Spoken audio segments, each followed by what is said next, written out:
Aku adalah seorang wanita biasa yang tinggal di sebuah desa kecil yang jauh dari hiruk-pikuk kota. Seperti kebanyakan orang di desa, aku bekerja sebagai penjual nasi goreng di warung kecil milikku. Dulu, aku sangat bahagia dengan kehidupan sederhana ini. Tapi segalanya mulai berubah ketika aku mendengar tentang warung yang katanya bisa memberikan kekayaan dan segala kemewahan dalam waktu singkat. Awalnya aku mendengar kabar ini dari seorang tetangga yang cerita dengan penuh misteri. Dia bilang ada sebuah warung yang buka di tengah hutan, tidak jauh dari desa kita.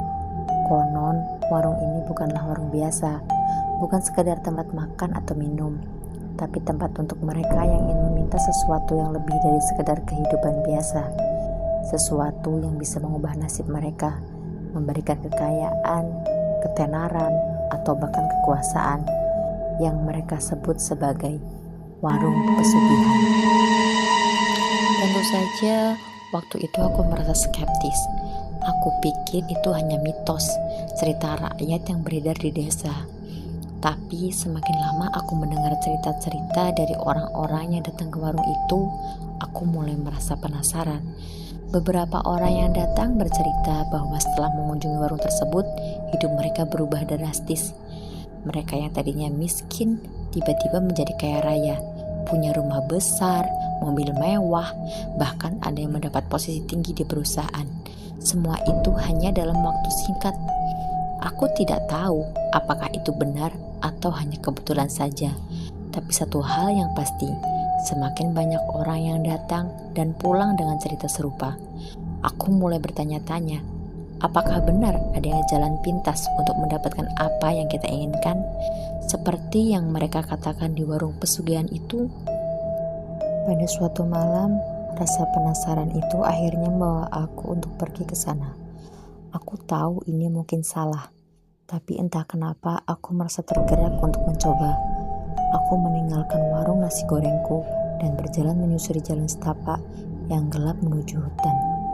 Setelah beberapa saat, aku akhirnya sampai di sebuah tempat yang agak aneh. Di tengah hutan, ada sebuah bangunan kecil dengan lampu yang redup dan udara yang terasa lebih berat dari biasanya. Warung itu tampak sangat biasa dari luar, tidak ada yang mencolok. Hanya ada papan kayu yang bergoyang tertiup angin dengan tulisan yang samar, warung pesugihan.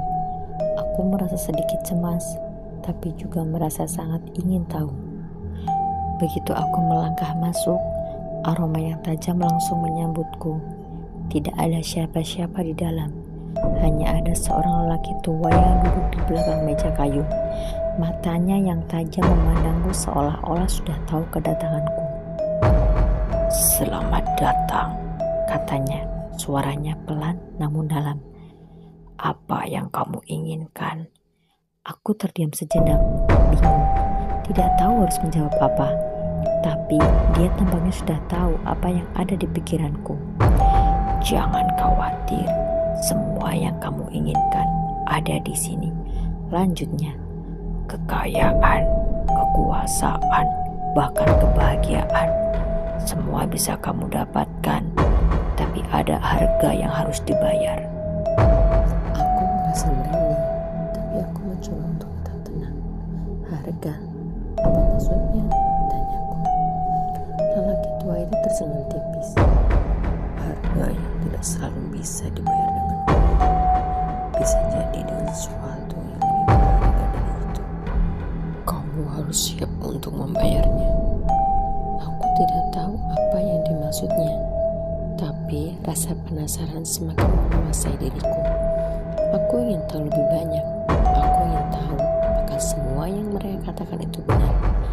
Jadi aku memutuskan untuk mengikutinya. Dia memberiku sebuah cawan kecil berisi air hitam pekat. "Minumlah ini dan apa yang kamu inginkan akan terwujud," katanya. Aku ragu, tetapi pikiranku terus dihantui oleh bayangan kehidupan yang lebih baik, hidup yang penuh dengan kekayaan dan kemewahan. Tanpa pikir panjang, aku meminum air itu. Rasanya sangat aneh, pahit, dan sedikit hangat di tenggorokan. Setelah itu aku merasa sedikit pusing. Dunia seakan berputar Tapi aku bisa merasakan ada sesuatu yang berubah dalam diriku. Sepertinya ada kekuatan yang baru bangkit dalam diriku. Lelaki tua itu tersenyum lagi. Kali ini senyumannya sangat lebar. Sekarang semuanya sudah dimulai, katanya. Kamu akan mendapatkan apa yang kamu inginkan. Namun, semakin hari aku merasakan ada yang aneh. Kehidupanku mulai berubah.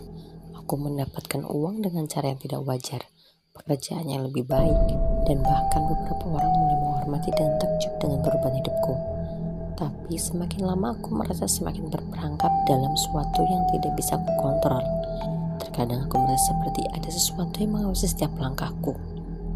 Akhirnya aku sadar, semua yang aku dapatkan itu tidak sebanding dengan harga yang harus aku bayar. Ada banyak hal yang hilang dari diriku, ketenangan, kedamaian, bahkan orang-orang yang dulu dekat denganku. Aku mulai merasa kesepian, meskipun dikelilingi oleh kemewahan. Keberhasilan yang datang dengan cara seperti itu ternyata tidak bisa membuatku bahagia. Akhirnya aku kembali ke warung itu, berharap untuk membatalkan apa yang telah aku pilih. Tapi warung itu sudah tidak ada lagi, hanya ada hutan gelap yang sepi. Kini aku tahu bahwa ada banyak cara untuk mencari kebahagiaan dan kesuksesan dalam hidup. Tetapi tidak ada jalan pintas yang benar-benar bisa memberi kebahagiaan sejati. Aku telah belajar bahwa kesuksesan yang didapat dengan cara yang tidak jujur atau dengan cara instan tidak akan pernah bisa memberi kedamaian dalam hati. Jadi, kalau kalian mendengar cerita tentang warung pesugihan, ingatlah bahwa setiap pilihan yang kita ambil pasti ada konsekuensinya. Dan yang terpenting, kebahagiaan sejati tidak dapat dibeli dengan cara instan. Kadang-kadang yang kita butuhkan hanyalah sebuah waktu, usaha, dan sedikit kesabaran.